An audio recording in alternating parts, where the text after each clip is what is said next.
We know what we need to do. And the people of Kenya have told us, you must stay together. You must stay united.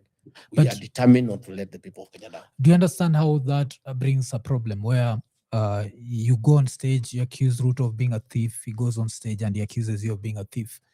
And if you go back to the 2024 protest, that was one of the things that the Gen Z were saying. They were saying that they need clean leaders, leaders with integrity. So if I was to ask you right now as Rigathi Gachagua, would you say you're a leader of integrity? Yes, I am, because I've stolen nothing. You know us, when we say what Ruto has stolen, we say it.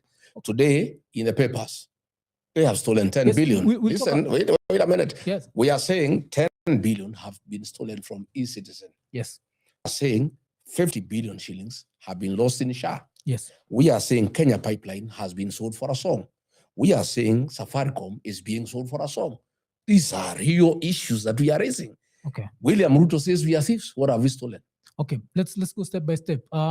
By 2022, you had a case where 200 million shillings of yours had been frozen. That case was dismissed. No, that's why we're going step by step. So 200 million had been frozen. Then you went on a debate with Martha Karua. What did you say your net worth was?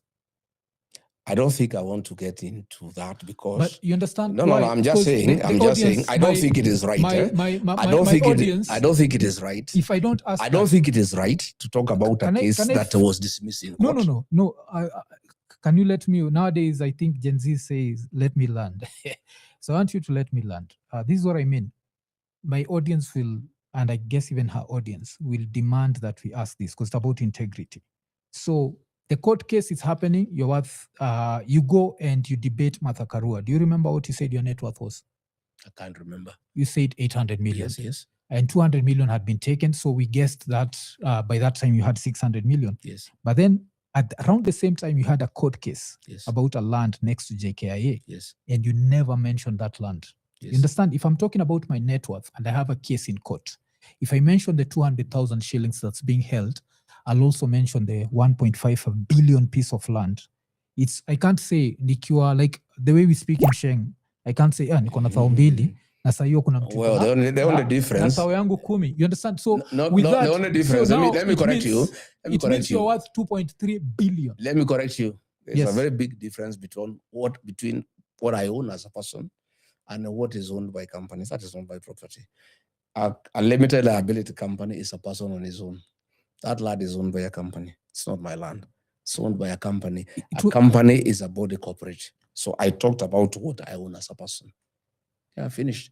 And I am saying the laws of this country are very clear. You know, why do we have courts? We have courts to give justice.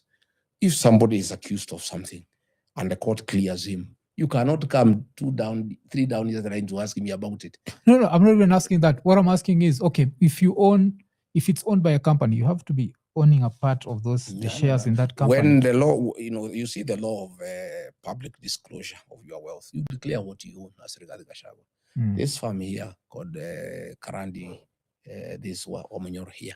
Yes. The title deed belongs to Rigathi Gachagua. This house and this land is worth like 45 million. That I can always do a disclosure. I own.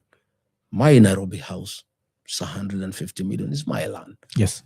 But what is owned by companies where other people are shareholders, that's not my wealth. But you understand why the question of integrity is important. Do we agree on that? Question of integrity? But I'm saying, in terms of asking people what they own, you say what you own as a person. Okay. Because with that in mind, you saw the headlines today? About? So the headline was, this was on Capital FM, Rigathi Gachagua's family petitions Ruto seeking probe into alleged forged will, asset fraud and disinheritance of the late governor's estate by his brother. And I can see your brother is on this. So I know you are very close to your brother.